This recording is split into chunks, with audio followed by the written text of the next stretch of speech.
Assalamualaikum warahmatullahi wabarakatuh. Bismillah, hamdan wa syukranillah, salatan wa salaman ala rasulillah alladhi wa mawalah. Bismillah, rabbis rahli sadari wa yassirli amri wahlul uqdatam min lisani yafqahu qawli.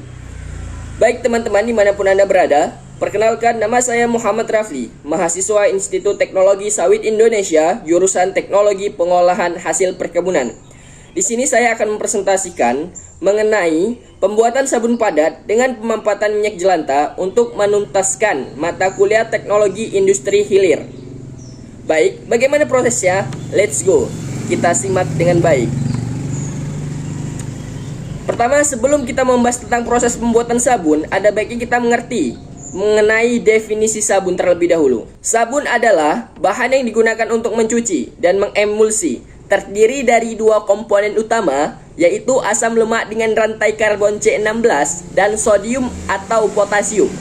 Sabun merupakan pembersih yang dibuat dengan reaksi kimia antara kalium atau natrium dengan asam lemak dari minyak nabati atau lemak hewani. Sabun yang dibuat dengan NaOH dikenal dengan sabun keras atau hard soap. Sedangkan sabun yang dibuat dengan KOH dikenal dengan sabun lunak atau soft soap.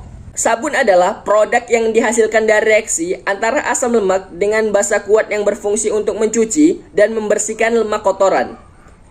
Sabun padat minyak jelantah kelapa sawit merupakan campuran dari senyawa natrium dengan asam lemak yang digunakan sebagai bahan pembersih tubuh, berbentuk padat, busa, dengan atau campuran zat lain, serta tidak menimbulkan iritasi pada kulit. Adapun bahan-bahan dasar pembuatan sabun, di antaranya yaitu sebagai berikut. 1. Tallow adalah lemak sapi atau domba yang dihasilkan oleh industri pengolahan daging sebagai hasil samping. Yang kedua, ada palm oil atau minyak kelapa sawit. Minyak kelapa sawit digunakan sebagai pengganti tallow. Ada coconut oil atau minyak kelapa. Minyak kelapa sering digunakan dalam industri pembuatan sabun. Yang berikutnya, ada palm kernel oil atau minyak inti sawit. Minyak inti sawit memiliki kandungan asam lemak yang mirip dengan minyak kelapa sehingga dapat digunakan sebagai pengganti minyak kelapa. Berikutnya ada minyak jagung. Minyak jagung digunakan dalam industri pembuatan sabun, pengganti minyak inti sawit.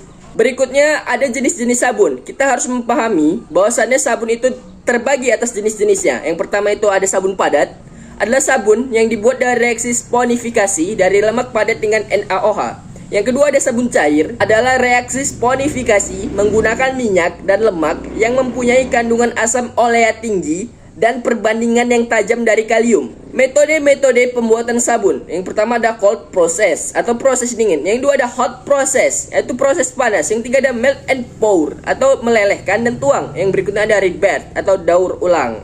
Sebelum kita membahas tentang prosesnya, kita harus mengetahui alat dan bahan yang akan kita gunakan dalam pembuatan sabun.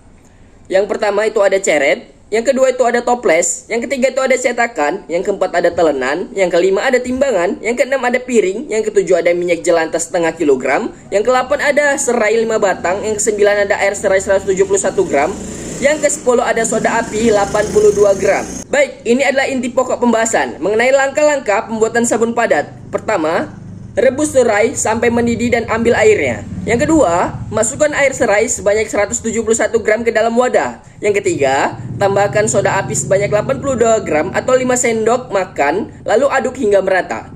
Yang berikutnya, setelah merata, tambahkan minyak jelantah 450 gram atau setengah liter, lalu aduk hingga mengental.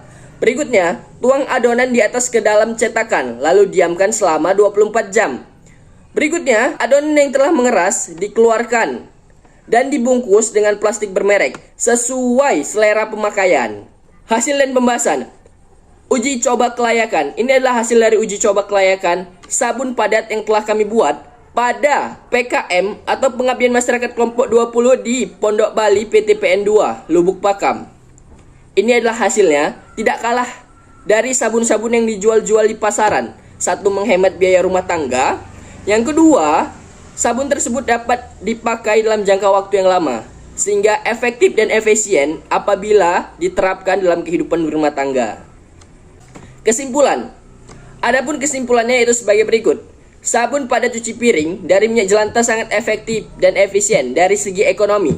Dapat dikonsumsi skala rumah tangga yang dapat menghemat biaya-biaya dalam pengeluaran rumah tangga. Apabila diterapkan, dapat menghasilkan sabun sebanyak 20 piece dalam pemakaian minyak jelantah setengah kilogram. Baik, ini adalah daftar pustakanya yang kami ambil dari jurnal-jurnal yang telah kami susun sedemikian rupa agar menghasilkan materi yang dapat berkualitas. Inilah hasil presentasi saya mengenai proses pembuatan sabun padat cuci piring dengan minyak jelantah. Semoga ilmu ini bermanfaat bagi rekan-rekan semuanya. Saya Muhammad Rafli, jurusan Teknologi Pengolahan Hasil Perkebunan, Institut Teknologi Sawit Indonesia. Assalamualaikum warahmatullahi wabarakatuh.